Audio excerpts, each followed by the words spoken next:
This is Meet the Movie Press. It's October 25th, 2019. On the show today, Skywalker trailer, Terminator, here we go again, box office reviews, and a very special guest. Stay tuned. Welcome to Popcorn Talk, featuring movie discussion, news, and interviews.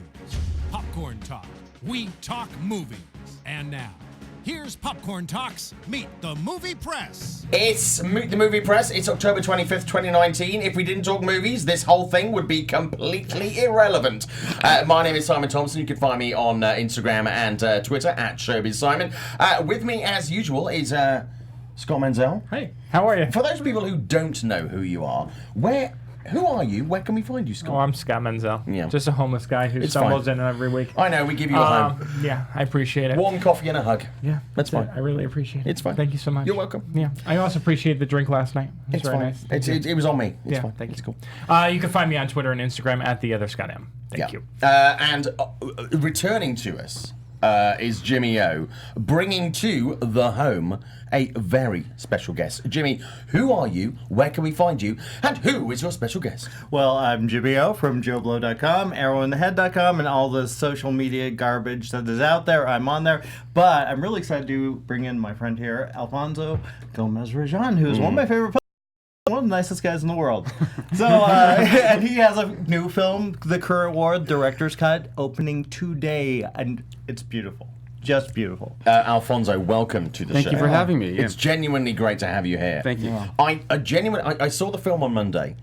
I never thought that a film about electricity could be interesting and engaging, and it genuinely is. Which is quite remarkable. We're gonna do an in-depth interview with you later. You're going to be talking about the week's sort of big entertainment news stories. But when somebody sort of came to you with the idea of doing a show about the race for electricity, It wasn't that interesting to me. No. and then I read the script, Yeah. and then it started to speak to me on all these other levels. And it wasn't about electricity. It was about, it wasn't even about Edison and Westinghouse. It was about ego and humility and ambition. And, Right. And I think there were these universal themes that spoke to me. because I'm going to ask, when somebody pitches something like this to a filmmaker, what do you find in this? And it's obviously the humanity, it's the reality, it's kind of the relationship kind of stuff that you find. 100%. It has to be personal in some way. Otherwise, it's a gig, and that's not particularly interesting. Sure. And so I found I wanted to examine a few things about myself, and there were some themes that I was still wrestling with since me and Earl, and about mortality and legacy. And I found this an incredible opportunity to kind of work through those, and it was a little journey of self-discovery along the way, in addition to being able to make this kind of futuristic period piece, a movie about the future set in the past, and that was fun. But when it came to you, did you have the talent attached, or was it very much a case of just the script? Benedict was attached. Okay. And we Skyped, and then I flew out to meet with him, and we saw the same film. So we saw the same film. I pitched the version of the film that I saw in my head, and then we talked about our interpretation of Edison, or the way I saw him, and we were in sync, and we decided to move on. Move with the project together. Okay. And we're going to talk about the project because obviously there has been one version of the project that has been released, and now there is the director's cut that is something that is very different. Thank you. We're going to talk about that in a bit. Obviously, a big part of the show is the fact that of the audience who take part in this show, watching live on YouTube. Welcome to the show, Westy Kid, Zeno Hour, BlackRock 316, and Senor Nerd. Senor Nerd saying Javier Bardem. I do have to say, you do have a striking resemblance to Javier Bardem. I get that almost every day, and I'm just constently disappointing people. That's not a bad thing, though. No. It's fine. It just happens literally every day. Every day. Really? I've been in elevators when people are staring at me. It's just a certain way that I just know what they're thinking. And if I have a baseball cap and lower it just sells it. You know? I have to say, I did see you at the after party last night of what did I say? Irishman. The Irishman. Yeah. Irishman. DC or Marvel? Is Irishman DC or Marvel? I think it's DC. It's, Okay. definitely DC. Definitely Yeah, DC. It's definitely DC. And I saw you last night and I was like, is Javier Bardem at the party? What the fuck? But yeah. You there with your mom? I was there with my mom. Yeah. So Zeno Hour saying, are you saying current war is electrifying? I'll leave. If you leave Zeno Hour, do go and watch The Current War, because if you see, seriously, I pitched this to my wife and she was like, I would find that movie quite interesting. And I'm like, it genuinely is engrossing. So if you see one film about electricity this year, definitely see The Current War. Okay, let's talk about big stories that are hitting the news this week in the movie sphere. Star Wars, The Rise of Skywalker. If you weren't aware, a trailer dropped this week. What? Yeah, I know. Oh my gosh. I like to support indie filmmaking, so Yeah. I like to talk about this The stuff. small little ones. Yeah, I like so that. the Rise of Skywalker dropped on Monday. Ticket sales went like insane. Even as the trailer was dropping, people were buying tickets for something they hadn't seen, which is insane to me. But we watched the Rise of Skywalker in the studio today. What are your thoughts on it, Scott? First of all, your thoughts on this?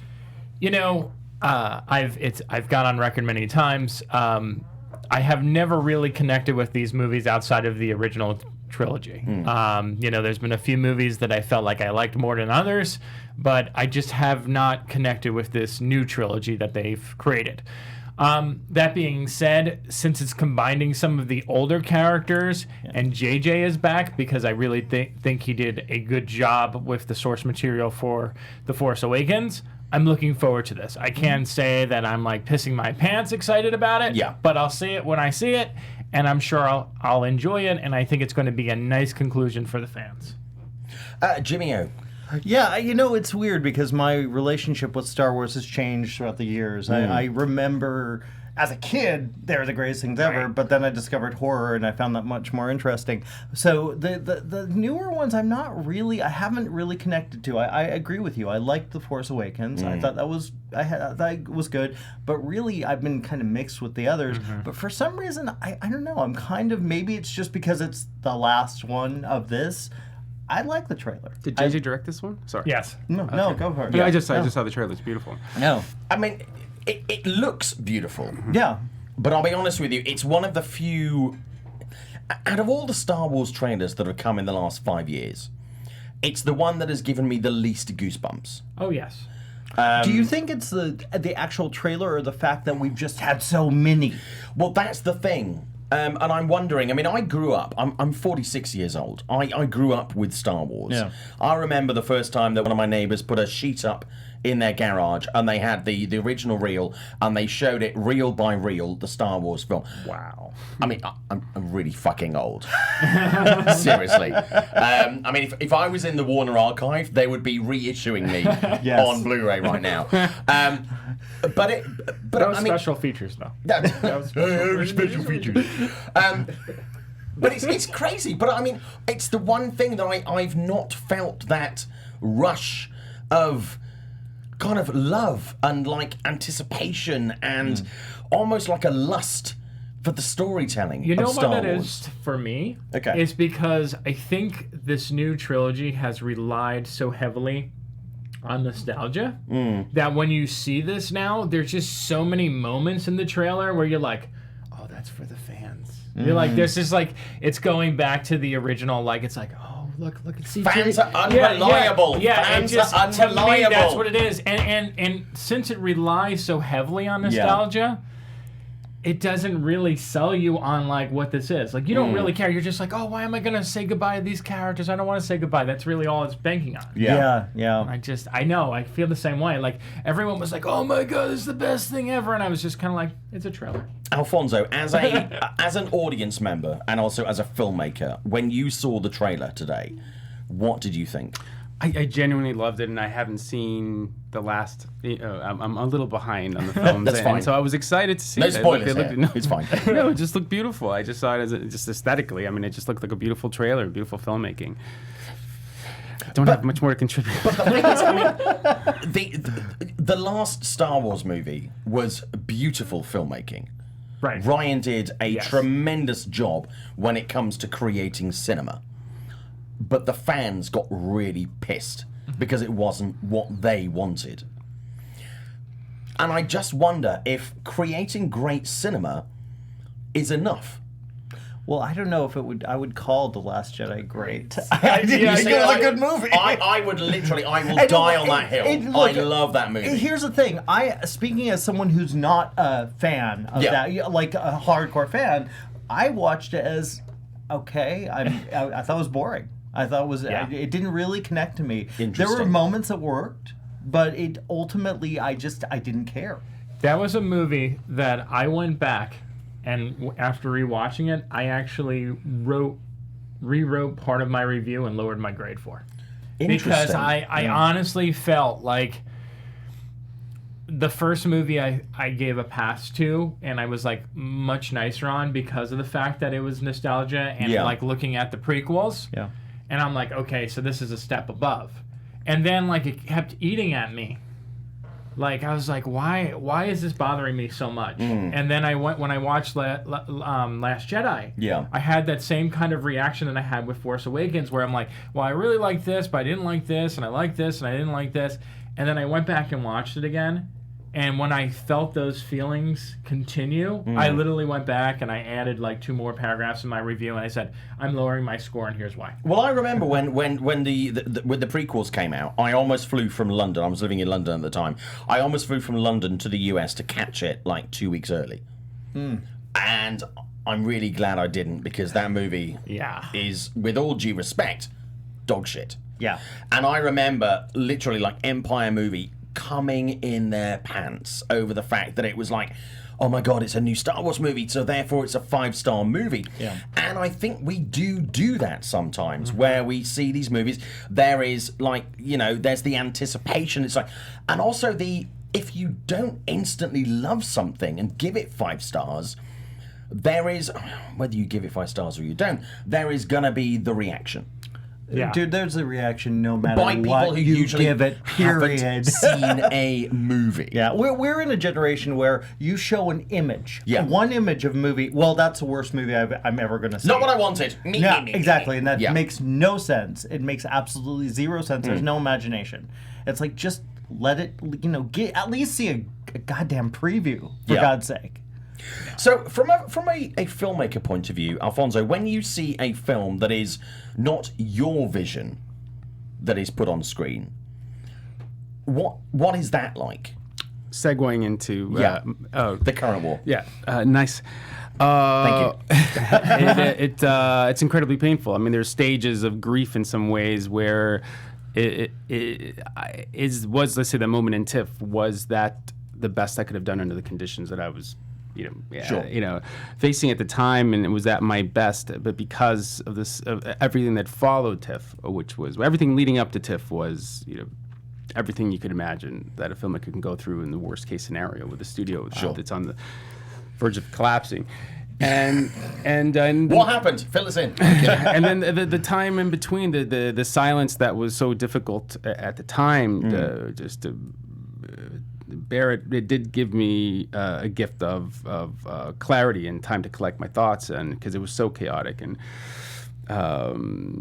so traumatic in a lot of ways, because you're making movies because that is your life, that is how you express yourself. So when you feel that that's been taken away from you, it is like a death in a lot of ways, because how am I going to be able to do this again? And you think everything is, a lot of it is in your head. Everyone's just worried about themselves, but it does feel it was a hard period, but it does give you some clarity and time to collect your thoughts. And as hard as it was, there was always a little bit of hope, because it hadn't been released, and so it hadn't been quite ripped away, and it wasn't the final word. At some point, it was never going to be released, which would have been very difficult. But there was, or that version would be released forever, and that would be hard as well. But at least I knew that was, the best I could do under those conditions. But a little bit of me was always hopeful that I would get the film back and be able to rework it, and I did. I got that second chance after about a year. Can or so. I ask you a question about that?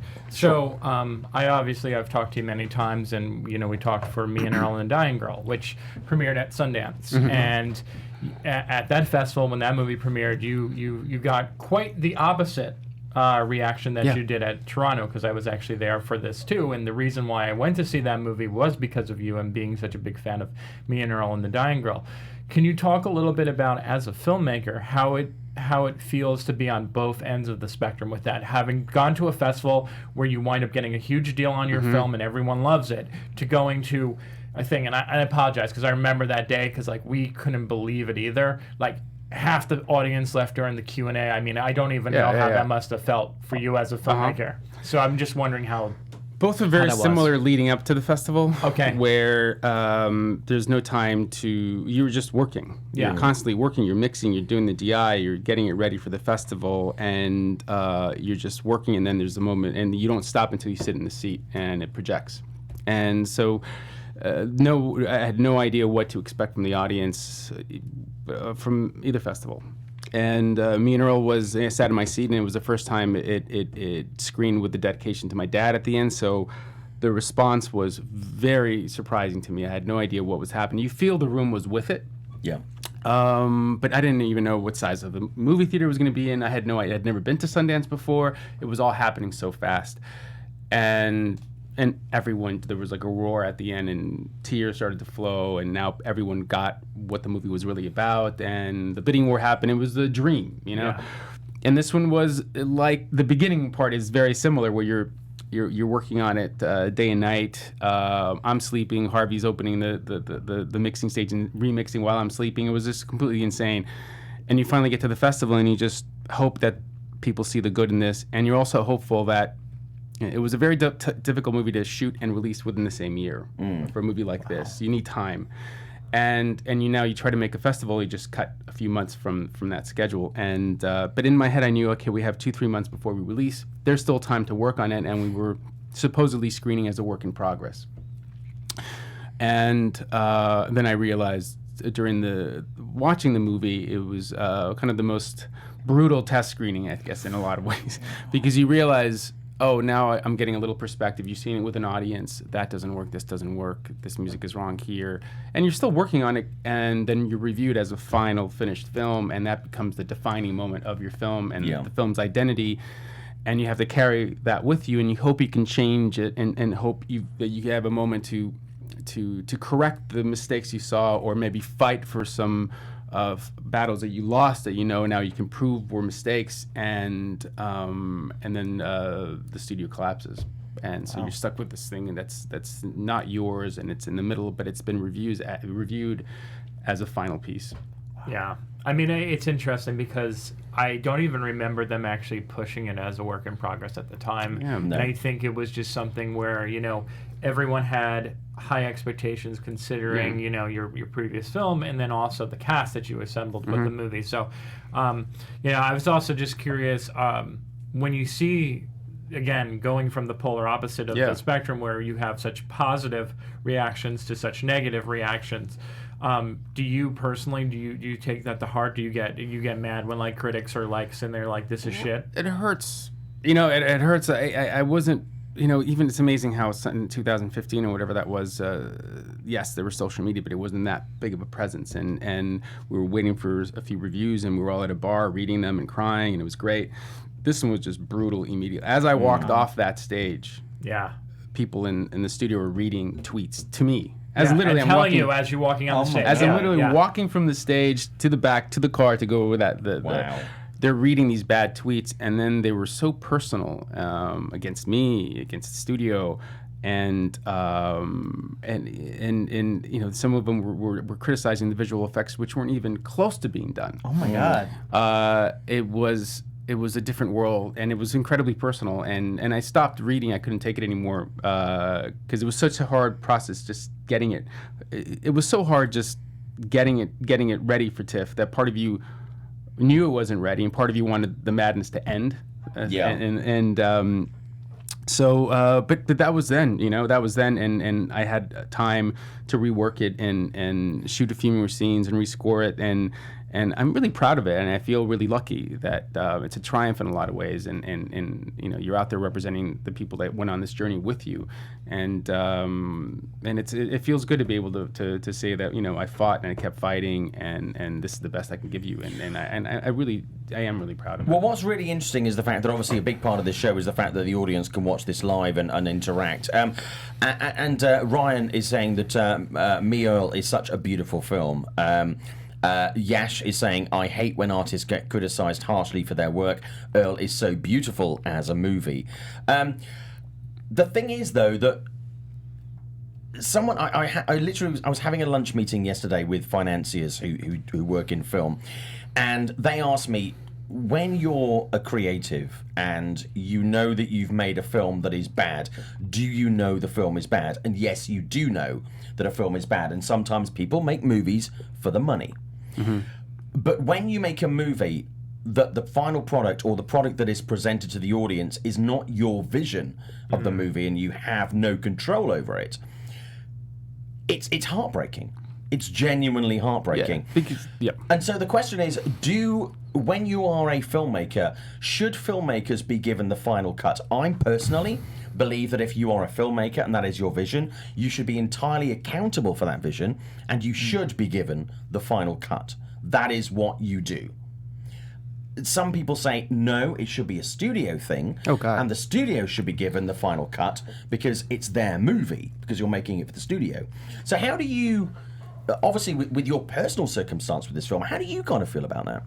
Well, as a director, it's one director, one vision. I mean, that's what it is. I mean, you have to have a close circle of colleagues and friends that you trust. But what happens sometimes is people assume they're a better director all of a sudden, or a better editor, or better this. Who often aren't directors or editors. Right, in the corporate system. But sometimes you're lucky that you have people that... I remember Stephen Rails, who financed Me, Earl, and Dying Girl. That was my vision from beginning to end. Came in, he financed the film, gave me 2 thoughts, and then said, "But you're the director. That's why you're doing this, and I'm doing what I do. So take it if it works good. If not," and that was it. That was the notes process. And then so you're able to realize this was a different set of circumstances, but it was never a gig. You know, it was never just for money.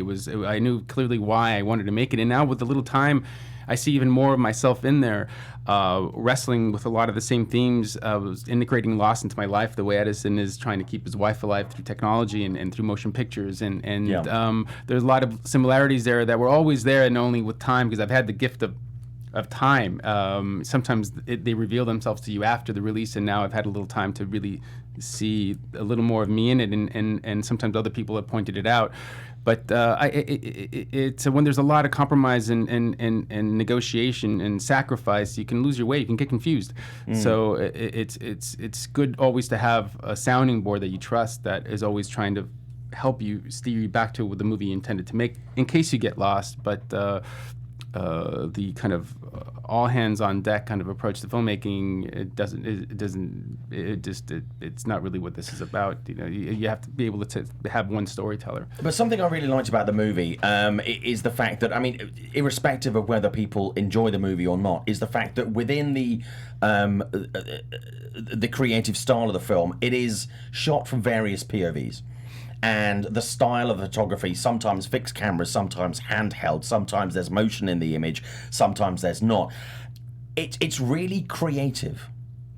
Was that intentional, or was that something that came out in the edit afterwards? It's a combination of both. I mean, the film was carefully designed in pre-production, but all the references were Pennebaker and Maisels and rock and roll photography by David Bailey, early experimental color photography, and those imperfections. So some sequences, like the World's Fair, had to be storyboarded because we didn't have a lot of money to just shoot wildly and figure it out with VFX. It had to be all very kind of surgical. Sure. But a lot of it, even if it was designed, we would Chung Woon Chung, who shot the film, we always had this thing where we're making a film about these disruptors and making a movie about the future, and we should try to break some rules. If it feels right, let's keep pushing until maybe a little uncomfortable. Maybe we go a little too far and pull back. But it was that was the spirit of making this movie, of interpreting the past, not trying to reproduce it exactly, but interpret it in color and motion and energy, and also because it was using the medium that was being invented concurrently with electricity, was motion pictures. It was okay to see the seams in it, and the diptychs and triptychs, and the appreciation, embracing this new technique and storytelling technique that was being developed at the time, and that's why there was Muybridge references, and obviously and a few other references that post-dated. But yeah. Can I ask you a question about the, you had your experience there, and then you got to kind of bring new life into this movie, and got back to making some new scenes and putting in a new score. Can you talk a little bit about that? Because I feel like that's something that most directors never get the chance to do. Yeah. If their movie, like, they screen it and it doesn't go over well, it's usually dead in the water, and that's it, and they move on. So can you talk about this new production company that you got to work with, and this new studio this is the first film, right, that they're releasing? 101. And talk a little bit about, like, what that process was like from taking this one version of a film to a new studio and then letting them do their thing. There were a few different phases along the way. And it's a process where you're obsessed, because you can't stop thinking of the film in your head that you intended to make, and where it went wrong, and the battles you lost, and I got away with this, and that's not the way you should make a movie. Right. So you start alienating a lot of people, because all you do is, like, you're in the head, you're recutting the movie, and then fighting for this, and people that really love you are telling you, let it go.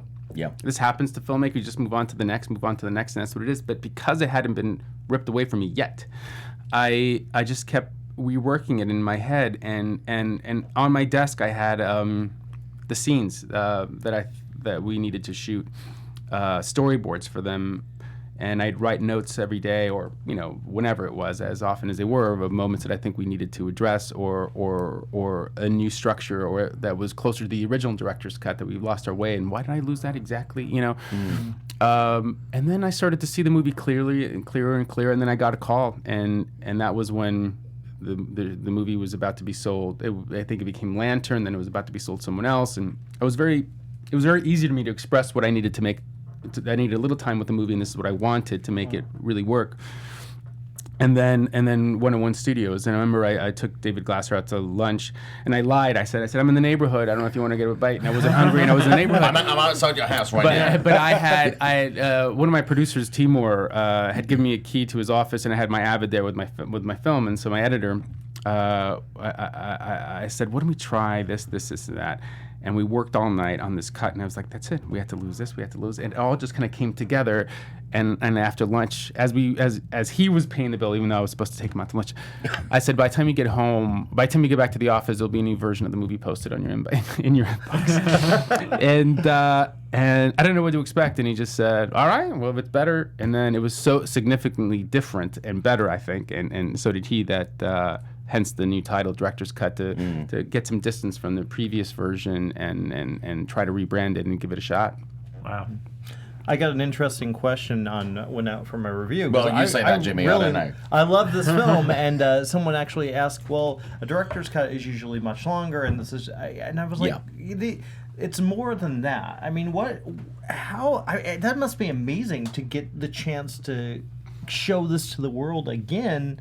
After, like you said, it's amazing the power of one screening. Right? Yeah. Just like, this is it. One rough cut screening or one work in progress screening 3 months before your release, and that is who you are. Especially at a festival, right? Because like it kills the buzz, because word of mouth travels so fast at a festival from someone who goes all the time. Like, you're standing in line, and all you keep hearing is this movie gets brought up. Oh, did you see this movie? It was so boring. And like, you just hear it over and over again. And I mean, that was what happened with Goldfinch this year.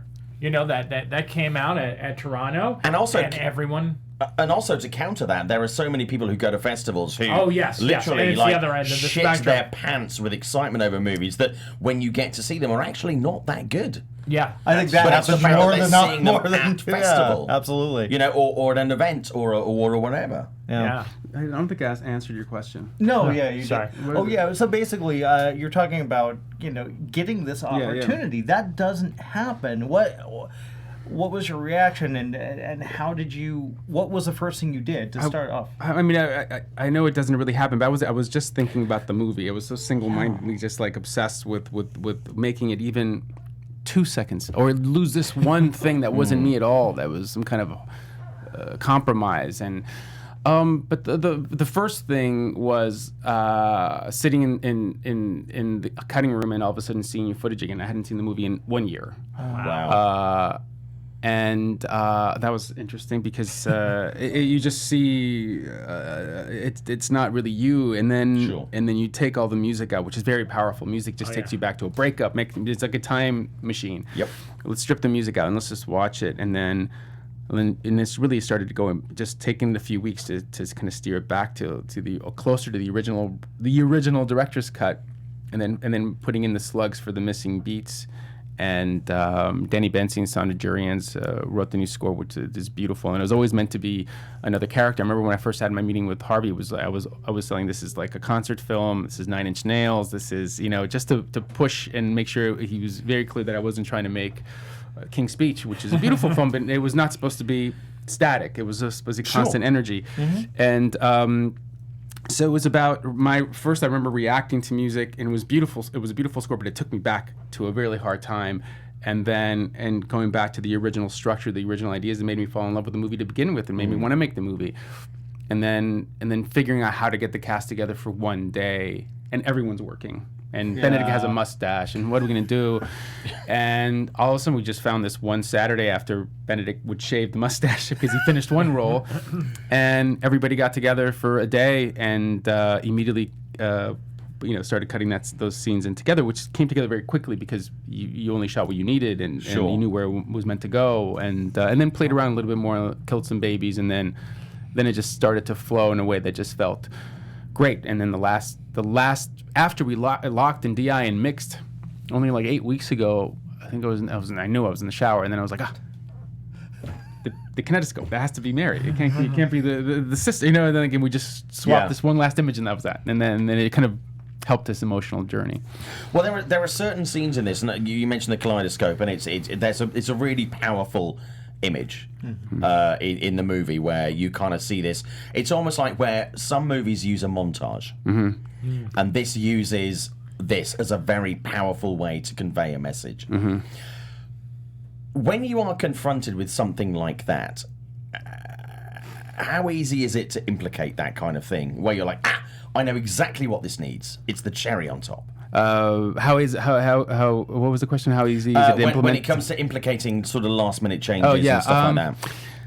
Well, I mean, I drove a lot of people crazy, but but it's just you just want it to be as perfect as it can be, knowing that it'll never get there, But we remixed a few times.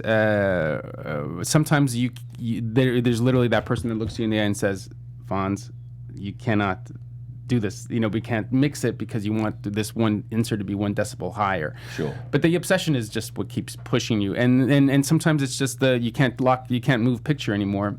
But it's swapping one image or extending it by a few frames or speeding it up to get a little more. There's always ways to tweak it, but and then there's the acceptance of letting it go, and that happened when I screened it at the AFI, and I knew that was it. As soon as you screened it and let it go, there's a feeling where, I gave my best.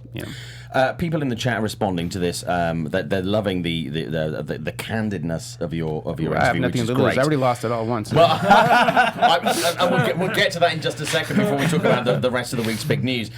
Goldman Vision, like the show, you fucking cowards.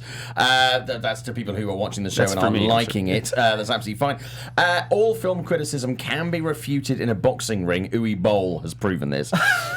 Yash saying, stick to your guns, respect. Scott saying, it's the difference between making a film and making a commercial, which I think is actually a really important point. Hindsight is 2020. I love Earl, Me and the Dying Girl from Cam A. Egan. Great to have you in the chat, Cam A. Very responsive member of the community. Yash, it looked quite stunning, and the acting and direction looked top-notch. Production design as well. And also Yash saying Reznor is awesome. You mentioned obviously Trent Reznor. Yes. As someone who is, I mean, when I had hair. And growing up with What? 9-inch nails. You had hair? There was a time. It's Oh my sadly gosh. now I mostly had no on my idea. back and my ass. We don't need to seriously, see that, Growing though. up. Yeah, Is that my cue to get out of here? I'm not going to show it to you. But When seriously, it starts getting like this, it might When- be time to go. when Trent Reznor was obviously, best known for 9-inch nails, was moving into the scoring industry, people were like, I'm not entirely sure. But Trent has created some amazing works over the last 10 Trent or 15 saw the first cut of years. this. Really? Yeah.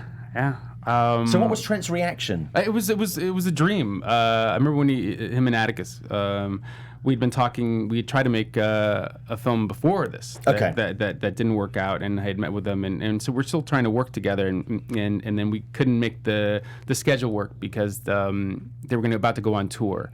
Right. And which then I saw him in Randall's Island, and we couldn't make it work. But to have that moment of them digging the movie, and there was a very rough cut that's very close to this actually. Oh, okay. And they got it, and we tried to make it work, and it was the studio, back then we're trying to negotiate and to make it, and realize that that their schedule didn't sync up with ours because we were going so fast. Sure. But that dream is still alive, so I got close. Zeno Hour saying, Simon, a question for Alfonso. Will you return to the horror genre or something different like sci-fi or fantasy? I didn't think I was going to make a movie about 1893 War of the Currents. I don't think anybody expects that they're going to make a movie Yeah, about no, it's like a period drama about electricity. No, but it's always fun to get lost in worlds and so I love all genres. It's just a matter of the characters and the themes and how can I contribute. What will I leave behind? Why do I want to make this movie? What do I need to make this movie? So and then the genre kind of follows. It wasn't about my obsession with Thomas Edison that drove me to make this movie. Sure. So, no, I would. I love horror. It's just finding the right thing that makes it feel right. And what can I, how can I contribute? What can I? Sure. How can I learn about myself and leave something behind that's means something. You see, it's funny. Obviously, all of us around the table, we talk to directors and producers and writers all the time. And when you talk to them and they're like, oh, well, it's really about, this, and I'm not really tied to one genre, it can sound sometimes quite contrived, or you're like, oh, well, you did it for whatever, the paycheck or etc. But it genuinely is a case of whatever speaks to you, you want to make. It's a genuine I'd love to feeling. make a musical. I'd love to, I love, and because of television, I was able to work with musicals and work in horror. And because American Horror Story and stuff like that, there's four seasons of that, and Glee, of course, which was a real massively different. Massively different, but my very first Glee, I remember I storyboarded every single frame, and I come from the Scorsese school, and I love the musical sequences, and I would storyboard it with like time codes. So this song is this movie here. So I would shoot it on set, and everyone would look at me weird because I'd cut like 10-15 seconds into it because that's all I need, and then it'd come together like a puzzle. And I was also shooting like John Ford, so it wasn't taken away from me. And to control the, in television your vision as much as you can, because I knew it was a different kind of animal and the way that machine works. And at least back then, that was network shows. I had to be whatever it was, 43 minutes, Sure. But no, I truly love films, and I want to get lost and explore certain things, but it can't just be a technical exercise. You have to. You've got to literally feel it. And communicate something with the actors, and get on a frequency to find the truth in a scene, and you can't just do it from Video Village and shout. You want to look them in the eyes and be in it with them. Yeah. You work with Ryan Murphy, obviously twice now. What have you learned from him that you apply to your films now, or your own? In him, he has a brilliant mind, and he's uncompromising, and loved that I was a bit of a disruptor. And I remember, the one thing when I showed him my boards, I didn't know how TV worked. It was my first experience in television. I was like a film guy, and he got my storyboards and just flipped them like a flip book. Like, he's just like, just do whatever you want. If anyone says that you can't, just tell them I said I wanted it. So he's been like my Roger Corman in a lot of ways, because he did just like protect me and throw me out there and want me to be the disruptor on these episodes. Just do what you want, and try to make your days. But his that confidence in other filmmakers is something that he created a world where a lot of wonderful directors, Brad Beaker, Michael Oppendahl, a lot of filmmakers from that world, you feel empowered to that your vision is being appreciated, not just going through the numbers and just like shooting coverage, because what's the point of that? I think he appreciates that, and it's something that's rare to sometimes, at least in television at times. So that fearlessness and that confidence that he had, and he keeps coming up with brilliant ideas, and somehow they all work. Oh, it's amazing. I mean, I watched Glee until the very end, and I know, like, as Glee went on, I know people really dropped off in the last couple seasons. But I think, I can't help but think about Ryan Murphy, and you got to work on that show, but it's amazing because that show on paper should not have worked, and it should not have become the cultural phenomenon that it became. But that's something that's so great about Ryan, right? He's a step ahead. He's a step ahead, and he always takes risks, and I feel like that's something that we need in Hollywood and filmmaking and storytelling. I mean, American Horror Story, I remember I was shooting Glee, and he was like, there's this pilot, maybe you can help me with it, and shoot some sequences like a second unit, like the opening with the kids, with the two twins, and then if it goes, you can go with the next. It was still a pilot, like a traditional pilot. Wow. And if it goes, you can do the second episode. Wow. And in Glee, I was directing second unit for him on Eat, Pray, Love in India. And the first 9 or 13 episodes of Glee had aired, and I wasn't watching. I didn't know anything about it. And then the back 9 had been ordered. And after he saw my footage and what I was working on, he gave me an episode 17. Oh. So by the time I was shooting episode 17, the show was becoming a phenomenon. You can kind of track that, and I only did up until the beginning of number 4. Yes. But also, I love Ryan, but he's really fucking honest. Yes. So that's good. Yeah, which is good, and it's also really rare in the industry, because there's a lot of people who are like, oh, okay, well, this is good, or maybe we could do this. But Ryan is like, that's shit, that's great, let's do this, this is my vision, blah, blah, blah. Do you find that refreshing? Oh, 100%. Yeah. 100%. Because what's the alternative to that? Especially when you're trying to create something and make something. He's worked with Scissorhands now, so he knows. Yeah. Harvey Scissorhands. Right. That was he was known in the industry as. Wow. Yeah, because he would always go back and he would recut up films if people didn't respond well to them. That's what they called them. His greatest successes were movies that he bought and distributed, because he had a knack for that. A brilliant way of selling and making you want to see The Crying Game and keeping that secret. I mean, but actually developing movies from beginning to end, from the ground up, was less successful. He was less successful at that. Yeah. By the way, the current War director's cut is out in theatres today. Friday. Yes. Can't believe it's the end of the week. Let's briefly touch on some other news this week. Let's talk about Terminator Dark Fate reactions. A number of us saw this movie this week. The general gist is the fact that it's the best Terminator movie since Terminator 2. Yes, that's what the quote has. Yeah, that's generally and it is. But that's also like, I think I'm going to be the one that loves this one. I love this movie. It's not a bad movie. Oh, it's certainly not. It's a terrific movie. It's an okay movie. Here's the thing. I don't often say that opinions are wrong, but I'm sorry. No, you're wrong. It is. Look, he liked The Lighthouse too, by the way. Oh, I like The Lighthouse. Yeah, I did. Okay. Look, when I saw Terminator, and I grew up on Terminator and Terminator 2, and yeah, I myself loved. Too. This was Sarah Connor's story. Period. I liked Arnold. He was awesome in it, but that was her story. Bringing her back made this feel like a Terminator movie. I did not like any of the other sequels. I wasn't a fan of 3. I wasn't a fan of Salvation. I didn't see Genesis because I just... Yeah, I heard... Look, and maybe it's partially nostalgia that made me...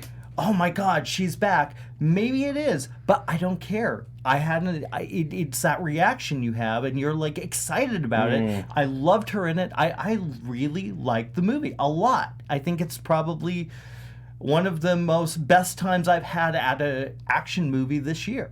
Period. So to go off that, now the negative. No. I listen. I'm one of the people who agree with the statement that it's the best one since the second. Yeah. And it's good for what it is.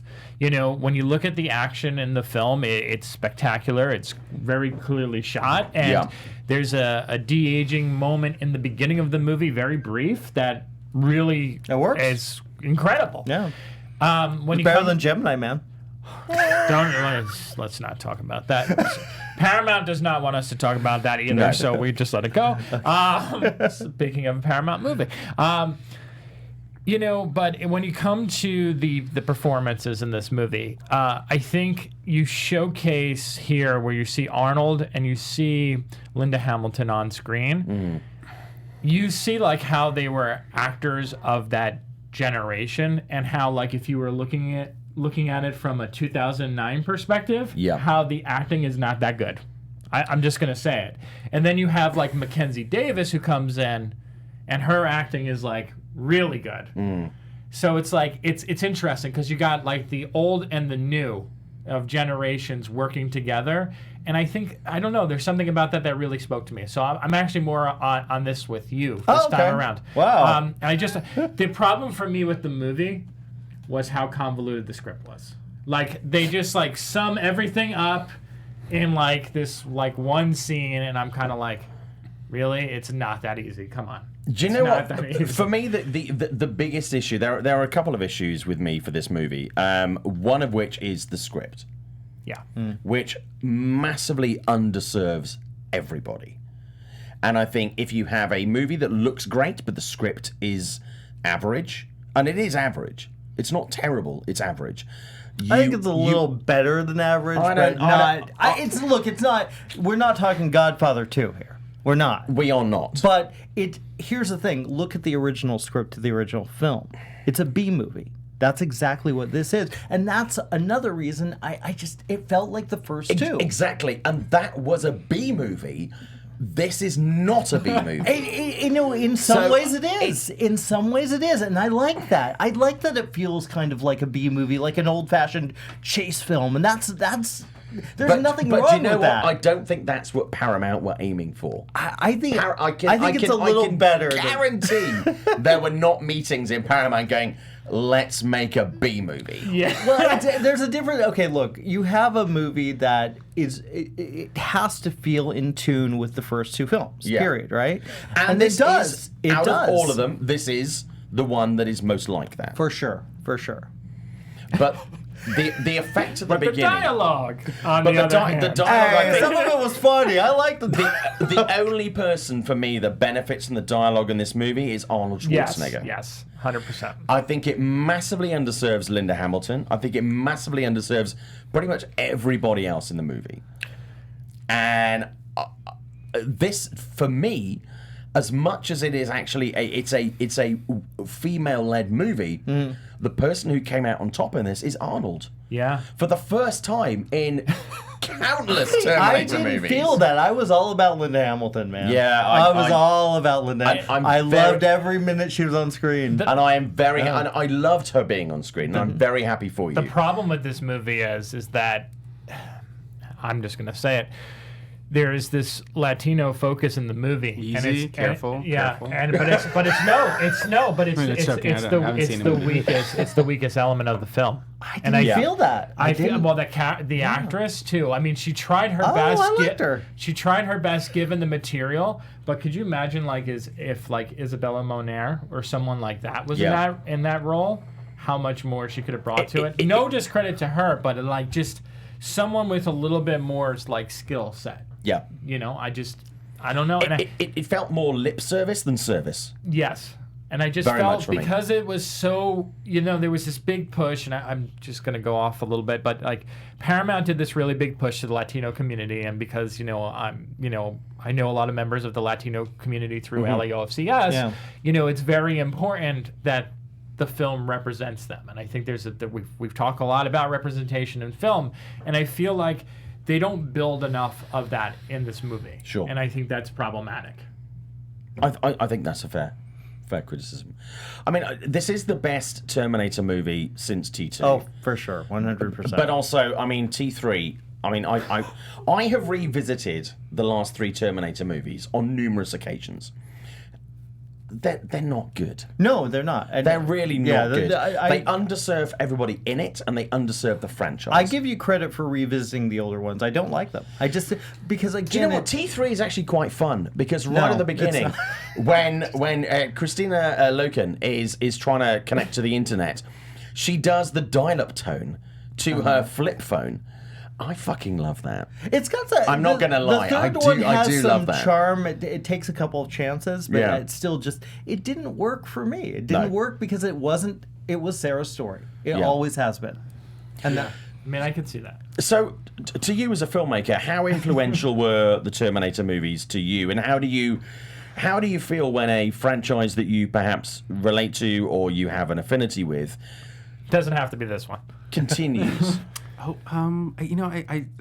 Terminator movies that didn't really. I mean, I remember the first one and I remember the second one, but I remember the effects, but Right. I don't remember the movie that well. They weren't. I was discovering. You have to also realize where I was raised, which was.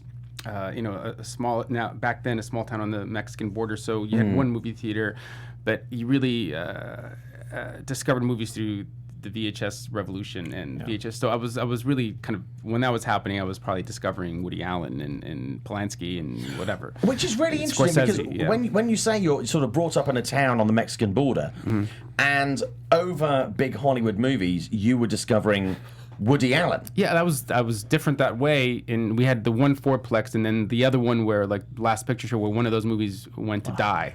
Right. And so I just found I would go to the movies and see with my friends and we'd hang out, and I remember exactly where I saw the Terminator. But it was these other secrets out there that I never got to my hometown, or maybe did when I was too young to see them, that really inspired me and became how I got lost in the movie. So that's where my head was. How do you feel about all the the current talk over the last couple of years about representation? Do you feel like Hollywood's making a change? I think so. I mean, I know that I'm Mexican, and when I look at a piece of material, like even the current war, it's like okay. I'm not going to make this a Mexican story, and so, but you do start going deeper and doing research. Okay, how much can I make this not diverse but real? Sure.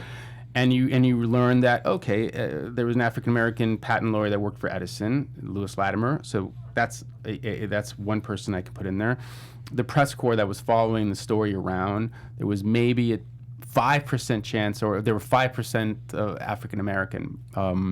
Okay, so then we can put one person without forcing it. It's just not about being diverse. It's just being how real can we make this. Yeah. So I'm always thinking of that. So it's more like research, like people actually having to do their jobs, because I feel like that's something where there's been so much criticism over. I feel like whenever a movie comes out nowadays, like there's always criticism about that. Yeah. But I think it's important, like you said, to kind of like know the time period and know the type of movie that you're making, and if it's based on a period of history, doing a deep dive. Yeah, I knew what the movie was about and who the leads were, and it can't all of a sudden be forced to look like a Benetton ad. It's like what feels right. I know who I am. I know what I'm sensitive to and what I want to contribute in having this essay and when I'm making my movies. But you also can't force certain situations to make it politically correct. It's what feels real, and the reality is that it was a lot more diverse than it's sometimes represented as being. We've got about 5 minutes left on the show. Pardon me. We've talked about Terminator: Dark Fate. We've obviously talked about the current war director's cut. A film that's out this week, The Kill Team, which is an A24 movie, which I don't think anybody is talking about. And I'll be honest with you, it's a great movie. It's Nat Wolff. It's Alexander Skarsgård. It's seriously, it's a military drama inspired by a documentary that came out in 2014. Seriously good. If that movie is coming out this weekend, you should check it out. It's out in New York and Los Angeles. I know we have a lot of people who watch the show in both of those markets. Black and Blue is a movie that you've seen, Scott. Yeah, and I just want to quickly talk about this film. So, for those who aren't aware, this movie is directed by Deon Taylor, and Deon Taylor, what's so fascinating about him, he is a filmmaker who basically never went to film school. He's taught himself everything that he knows. And he started off in independent films and kind of producing and directing his own films. And he has quickly, over the span of about 10 years, climbed up the ladder and is now making films with Sony. And even though I wouldn't say that he has crossed the bar into like great filmmaker territory, you can see the evolution and you can see that he's in the process of becoming one. And this movie is by far the best thing that he has touched so far. Really? He's really good at doing certain shots and capturing action and chase sequences and being really engaging and entertaining with a film. Yeah. Naomi Harris is in this movie, probably one of the best performances that I've seen from her since Moonlight. She's really strong. I'm glad she's in the lead role. The downfall of this movie is not the acting or the directing, but rather the screenplay. Screenplay has this idea of like body cams and using that as a plot device. Great, again, very relevant to today's society. The problem is it goes the conventional cop drama kind of way, and in the third act falls apart because it doesn't push far enough. It doesn't be the conversation starter that it pretends that it wants to be in the beginning. Right. And I don't know if it was just because it's risky because it's a studio film versus an independent film, but that's where I think the movie drops off a little bit. But Naomi Harris and Deon Taylor, try their best, and Tyrese Gibson, for someone who I've only known as an R&B singer and also in the Fast and Furious movies. Sure. Easily the best thing he's done. Really? Easily the best thing he's done. Yeah. Yeah. That's a big endorsement. But the current war, obviously, director's cut is in theatres this weekend. I mean, for people that, if they're looking to go and see something at the theatres this weekend, there's a lot of movies that are having strong holdovers. To sell the movie, what would you like people to see sort of going into it? How would you like people to look at it other than a movie that is about the guys that were responsible for electricity? I hope that it gives people, it's like a time machine, and you go back in time and feel how relevant and how similar the time was to, these were the three original disruptors, and now we have Bezos and Musk and Branson racing to space. Sure. And who are we going to remember in 100 years and why? And maybe they find a little of Edison in them, a little Westinghouse in them. And a movie that feels contemporary and full of energy and invention and ideas, and hopefully it's inspiring in some way, and hopefully it makes people think of the unintended consequences of new technology. And this is like Social Network 1893, and it really is. And from the light bulb came the electric chair, and maybe 15 years ago there was no Facebook, and now it's waiting an election, and are we going to be able to adapt? Everything's moving so fast that we may not be able to adapt. I mean, I think there's a lot of really fun questions that are posed that people can discuss, and in addition to being lost in a time that you might find a personal connection to. And I want to just tell you just one thing. I know you've been in this bubble for this movie for a long time now. You should this weekend just forget about it. Yeah. And remember, no, and seriously, because even though we talk about it and we know what happens, majority of the world doesn't. No. Yeah. So remember that when you go out and you're putting your vision out there this weekend, okay? Because we live in a bubble in film world, We in do. film Twitter, whatever. We know what's going on. The rest of the world doesn't. So embrace that and just celebrate your achievement with this film. Thank you very much. Yeah. That's a very good point. Jimmy, who are you? Where can we find you? GBO, JoeBlow.com, ArrowInTheHead.com, all the social media things. Yeah, I'm there. Yeah. Scott, who are you? Where can we find you? Sure, you can find me here, and you can go over to WeLiveEntertainment.com and follow me on Twitter and Instagram at TheOtherScottM. My name is Simon Thompson. You can find me at ShowbizSimon on Instagram and Twitter. Thank you so much. Also, you can find the show at Meet Movie Press. Really appreciate you being part of the community, being part of the chat. Didn't get to as much as that as I wanted to. But also, huge gratitude to Alfonso for coming on the show today. Thank you for so having me. much indeed. Thank you. Really appreciate you Thank being here. Thank you. Hopefully you've enjoyed it. I know. I really appreciated the conversation. Thank you so much. Awesome, no problem at all. Seriously, the Current War Director's Cut is out in theaters this week. Go see it. Seriously, Excellent. do go and see it. Yeah. I'm not fucking with you, and it's not just because Alfonso's here. No, it's great. It genuinely is an engaging movie that you will be surprised by the pace of a film about electricity. It's electric. No, genuinely, I was like, Yes. how the fuck am I interested in a movie about the race for electricity? It's a genuinely engaging movie. I'm not lying about that. It's great. Thank you so much for being part of the community. Thank you so much for being part of the show, Alfonso. Thank you so much. You are welcome back anytime. Seriously, we really appreciate your time. Thank you. Thank you so much. Have a great weekend. And also, lots of great movies in the theatres. Judy, don't just go and see Joker. Go and see The Current War. Go and see Judy. So many great movies out there. Have a great weekend, everybody. Thank you so much. From producers Maria Menounos, Kevin Undergaro, and the entire Popcorn Talk Network, we would like to thank you for tuning in. For questions or comments, be sure to visit popcorntalk.com.